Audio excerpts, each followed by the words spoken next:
सर्वत्र दसरा सणाची धूम सुरू असताना नेरळ पोलीस स्टेशनच्या हद्दीत एक दुर्घटना घडल्याची खबर मिळाली.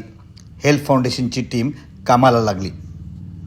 वाचवा म्हणून ती जी संत जागा दिसते ना, तिथे त्यांना दिसला म्हणतात ते की वाचवा वाचवा म्हणून, आणि तिथेच तो वर खाली झाला आणि दिसायला बंद झाला. ती जागा सकाळी पाणी आता पाणी सोडलं वाढलंय. मिळालेल्या माहितीनुसार आम्ही स्पॉटवर पोहोचलो. तेथे नेमका अपघात कशा प्रकारे घडला याची माहिती घेतली. राहुल गुप्ता नावाचा युवक पाण्यात बुडाला होता. सुरुवातीला आम्ही सर्वांनी मॅन्युअल सर्च केला. त्यानंतर बोटीच्या सहाय्याने, अँकरच्या सहाय्याने आणि कॅमेऱ्याच्या सहाय्याने त्या ठिकाणी शोध घेण्यास सुरुवात केली आणि शेवटी राहुल गुप्ता या युवकाचे शव आम्हाला प्राप्त झाले.